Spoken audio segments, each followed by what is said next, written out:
Hello जय हिंद साथियों, स्वागत है आप सभी का सत्या एक्सेलेंट यूट्यूब चैनल पे। तो साथियों फाइनली आज का एम्प्लॉयबिलिटी स्किल का जो आईटीएस सेकेंड ईयर के छात्र जो गए थे एग्जाम देने एम्प्लॉयबिलिटी स्किल का, अपने भी कॉलेज के 3 छात्र गए थे जो कि एग्जाम देने गए थे एम्प्लॉयबिलिटी स्किल का। मैं आपको थोड़ा सा लेट यहाँ पर वीडियो इसीलिए बना रहा हूँ क्योंकि कॉलेज पे जाना था, इसलिए थोड़ी सी लेट हो गए। तो जितने भी छात्र अभी एग्जाम देकर आए सभी लोग अपना आंसर मिला सकते हैं। और ये कि यहाँ पर शिकायत ये मिल रही है कि जो कॉलेज का जो यहाँ पर क्वेश्चन पूछा जा रहा है, अलग अलग कॉलेज का अलग अलग क्वेश्चन पूछा जा रहा है, तो हो सकता है आपका क्वेश्चन मैच ना हो।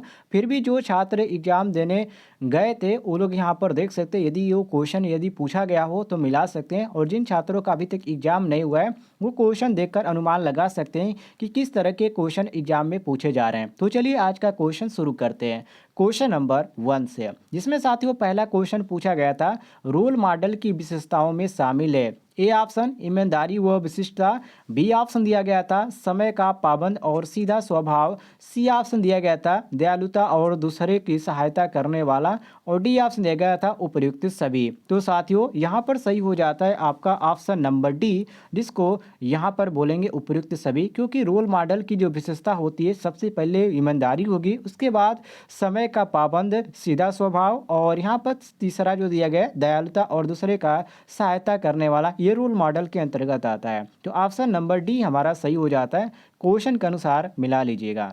आगे बढ़ते हैं साथियों क्वेश्चन नंबर 2 पे, जिसमें क्वेश्चन नंबर 2 में पूछा गया था कि किसी संगठन के सदस्यों के बीच होने वाला संचार है। ए ऑप्शन बाह्य संचार, बी ऑप्शन आंतरिक संचार, सी ऑप्शन औपचारिक संचार, और डी ऑप्शन दिया गया था अनौपचारिक संचार। तो साथियों जिन छात्रों ने यहाँ पर मारा होगा ऑप्शन नंबर बी आंतरिक, उनका करेक्ट आंसर हो जाता है। साथियों क्वेश्चन जो आया था 2 तरह के आए थे, एक हिंदी में भी पूछा गया था, इंग्लिश में भी पूछा गया था। तो जिन लोगों को हिंदी में समझ में आया वो हिंदी में पढ़कर इसका आंसर दिए, जिन छात्रों को इंग्लिश में समझ में आया वो इंग्लिश में पढ़कर आंसर दिए। तो कुछ छात्रों का कहना है कि सर इंग्लिश में भी लेके आइए, तो आप खुद इंग्लिश में देख सकते हैं और हिंदी में कोई दिक्कत नहीं है। अगले क्वेश्चन पे आते हैं क्वेश्चन नंबर 3 पे। साथियों क्वेश्चन नंबर 3 में पूछा गया था निम्न में से रिफ्लेक्शन के प्रभाव है। ए ऑप्शन प्रेरणा, बी ऑप्शन प्रक्रिया मान्यता, सी ऑप्शन विश्लेषण, और डी ऑप्शन उपयुक्त सभी। तो साथियों यहाँ पर सही हो जाता है ऑप्शन नंबर डी उपयुक्त सभी, अर्थात प्रेरण, प्रक्रिया मान्यता और विश्लेषण जो होता है ये बिल्कुल सही हो जाता है, ये रिफ्लेक्शन के लाभ हैं। तो यहाँ पर सही हो जाता है ऑप्शन नंबर डी उपयुक्त सभी, मिला लीजिएगा। अगले क्वेश्चन को देखते हैं क्वेश्चन नंबर 4 को। ये भी क्वेश्चन आपका मोस्ट इंपॉर्टेंट है, जिसमें यहाँ पर साथियों पूछा गया था कि वर्तमान स्लाइड का नंबर कुल स्लाइडों की संख्या आदि प्रदर्शित होते हैं। ए ऑप्शन दिया गया था फॉर्मेटिंग टूल बार में, बी ऑप्शन दिया गया था मेनू बार में, सी ऑप्शन दिया गया था स्टेटस बार में, और डी ऑप्शन दिया गया था स्टैंडर्ड्स टूल बार में। तो साथियों यहाँ पर सही हो जाता है ऑप्शन नंबर सी स्टैंडर्ड्स बार में। तो ये आपका सही हो जाता है सी ऑप्शन। जो स्लाइड का नंबर होता है वो कुल स्लाइडों की जो संख्या होती है कंप्यूटरों में आपने देखा होगा वो स्टेटस बार में ही होती है। तो सी ऑप्शन आपका सही हो जाता है। क्वेश्चन नंबर 5 को देखिए साथियों, जिसमें यहाँ पर पूछा गया था कि प्रोजेंटेशन को सेव करने के लिए कमांड है। आपने देखा होगा चाहे आप एमएस वर्ड में या आप पेंट में या एमएस ऑफिस में किसी भी प्रोजेक्शन को यदि आप सेव करना चाहते हैं तो उस समय क्या करते हैं, कौन से शॉर्टकट की का प्रयोग करते हैं। तो साथियों उस समय हम एक ही शॉर्टकट की का प्रयोग करते हैं, कंट्रोल यस का। ठीक है, किस चीज़ का प्रयोग करते हैं, कंट्रोल यस का। और पेस्ट करने के लिए किस चीज़ का प्रयोग करते हैं, तो उस समय दोस्तों पेस्ट करने के लिए कंट्रोल भी का करते हैं। ठीक है, तो ये आपका सही हो जाता है ऑप्शन नंबर यहाँ पर ए बिल्कुल करेक्ट आंसर। यहाँ पर कंट्रोल एन तो मुझे भी जानकारी नहीं है, लेकिन यहाँ पर जो आप देख सकते हैं यहाँ पर ओ जो दिया गया ये आपका ओपन का हो जाता है, और कंट्रोल जो जेड दिया गया ये जूम का हो जाता है। एन आपको जानकारी है तो जरूर कमेंट में बताइएगा। तो यहाँ पर क्वेश्चन के अनुसार आपका ए ऑप्शन सही हो जाता है। आगे बढ़ते हैं साथियों क्वेश्चन नंबर 6 पे, जिसमें क्वेश्चन नंबर 6 में पूछा गया था कि फेक न्यूज व खतरनाक कंटेंट के लिए सोशल मीडिया मॉनिटरिंग टूल उपयोग किया जाता है। आपने सोशल मीडिया पर देखे होंगे कभी अभद्र जो यहाँ पर चित्र होता है तो उसको क्या कर दिया जाता है। मान लीजिए फेसबुक पर कोई भी अभद्र चित्र है तो वो कुछ मिनटों में या कुछ घंटों में उसको हटा दिया जाता है। तो किसके उपयोग से वो हटा दिया जाता है, उसमें टूल बार लगे होते हैं। तो साथियों उसी टूल बार का यहाँ पर नाम पूछा जा रहा है, तो उसको हम बोलते हैं आर्टिफिशियल इंटेलिजेंस जो होता है उसके माध्यम से वो हटा दिया जाता है। तो ये आपका सही हो जाता है बी ऑप्शन करेक्ट आंसर। बाकी आपको और भी को ऑप्शन दिए थे तो इसको को भी आप पढ़ लीजिएगा। आगे बढ़ते हैं अगले क्वेश्चन पे, जो कि अगला क्वेश्चन पूछा गया था कि वेब क्राउलर उदाहरण है। जो वेब क्राउलर है वो किस प्रकार का उदाहरण है? तो वेब क्राउलर इंटेलिजेंट एजेंट का उदाहरण है, इसको ध्यान रखिएगा, मोस्ट इंपॉर्टेंट है। बाकी प्रॉब्लम सॉल्विंग एजेंट दिया गया, सिंपल रिफ्लेक्शन एजेंट दिया गया और मॉडल वेस्ट एजेंट दिया गया, ये आपको कन्फ्यूजन करने के लिए दिया गया। तो ये आपका गलत हो जाता है, option number A correct answer हो जाता है, मिला लीजिएगा। आगे बढ़ते हैं साथियों क्वेश्चन नंबर 8 पे, जिसमें पूछा गया था कि व्यवसाय योजना किसके द्वारा तैयार की जानी चाहिए? ए ऑप्शन उद्यमी के, बी ऑप्शन सलाहकार के, सी ऑप्शन इंजीनियर के और डी ऑप्शन लघु व्यवसाय प्रशासन सेवाएं। तो साथियों यहाँ पर सही हो जाता है ऑप्शन नंबर ए उद्यमी के। ए ऑप्शन आपका सही हो जाता है, क्वेश्चन के अनुसार करेक्ट आंसर मिला लीजिएगा।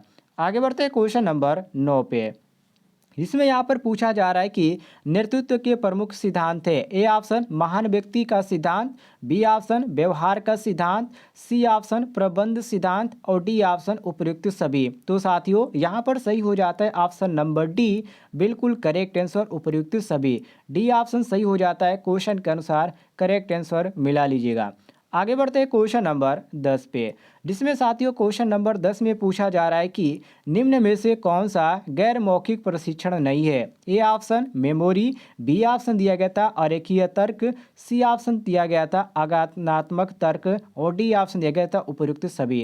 तो इसमें गैर मौखिक परीक्षण नहीं है पूछा गया, क्वेश्चन को भी पढ़ के आप समझ सकते हैं। तो देखिए इसमें जो है जो सभी दिए गए ये आपके मौखिक प्रशिक्षण दिए गए, लेकिन गैर मौखिक के अंतर्गत ये कोई भी नहीं आता है, इसलिए हम मारेंगे option number D correct answer, question के अनुसार उपयुक्त यहाँ पर सभी हो जाता है, क्योंकि ये मौखिक के अंतर्गत आपके नहीं आते हैं, गैर मौखिक के अंतर्गत आते हैं, ध्यान रखिएगा। तो ये आपका सही हो जाता है सभी।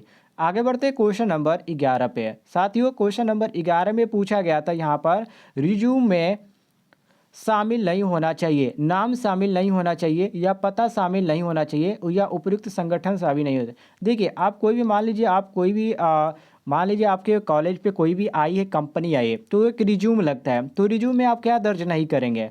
तो जाहिर सी बात है कि नाम हम दर्ज करेंगे और पता भी दर्ज करेंगे, लेकिन साथियों ध्यान रखिएगा वर्तमान जो यहाँ पर आप पठन पाठन कर रहे हैं, मतलब कि यदि आप मान लीजिए फोर्थ सेमेस्टर का एग्जाम दे रहे हैं या सेकेंड ईयर का एग्जाम दे रहे हैं, आपके कंपनी पे यदि आ जाती है तो आप उसमें क्या लिखवाते हैं? आईटीआई पास नहीं लिखवाते, केवल आईटीआई के बाद अपेयरिंग लिखवाते हैं, तो आपका वर्तमान संगठन हो जाता है। तो लेकिन यहाँ पर पूछा गया है कि रिज्यूम में शामिल नहीं होना चाहिए, तो उपयुक्त में से कोई भी इसमें आपका जो दिया गया है इसमें कोई भी नहीं, लेकिन ये पूरा यहाँ पर गलत देगा। सभी जो चीज़ें यहाँ पर क्या होनी चाहिए? शामिल होना चाहिए, लेकिन यहाँ पर वर्तमान जो संगठन दिया गया है ऑप्शन नंबर यहाँ पर सी दिया गया है, ये बिल्कुल आपका शामिल नहीं होना चाहिए। मान लीजिए कि आप क्या वर्तमान में कर रहे हैं, तो जाहिर सी बात है आप पढ़ रहे हैं, तो इसमें आपका वर्तमान जो संगठन दिया गया है ये सी ऑप्शन आपका सही हो जाता है, वर्तमान संगठन आपका शामिल नहीं होना चाहिए, ध्यान रखिएगा।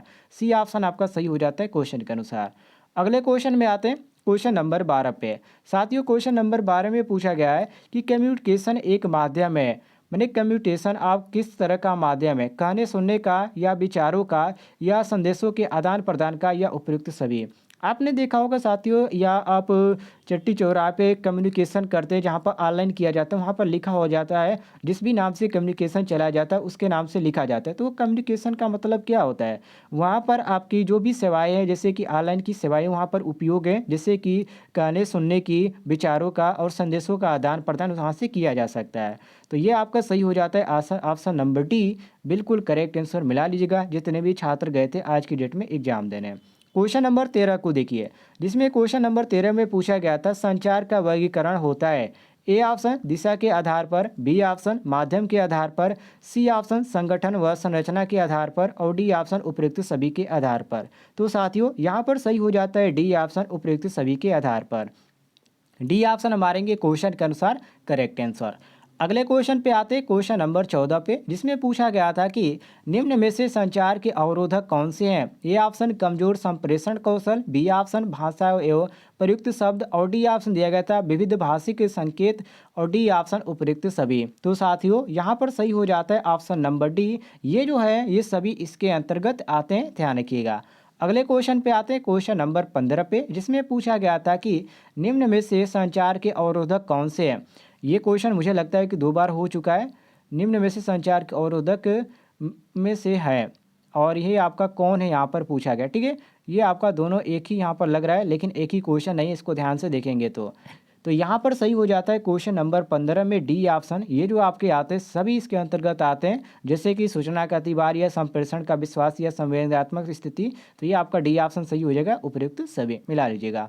अगले क्वेश्चन पे आते हैं, क्वेश्चन नंबर 16 पे, जिसमें कहा जा रहा है सफलता प्राप्ति हेतु आवश्यक गुण हो कौन से। सफलता प्राप्ति के जो आवश्यक गुण होने चाहिए साथियों, अभिप्रेरण प्रतिबाधकता होनी चाहिए, या संपूर्ण और या अव्यवसाय होना चाहिए, या अनुशासन होना चाहिए। अनुशासन तो भी यहाँ पर जरूरी ही होनी चाहिए। तो ये आपका सही हो जाता है option number D, correct answer मिला लीजिएगा।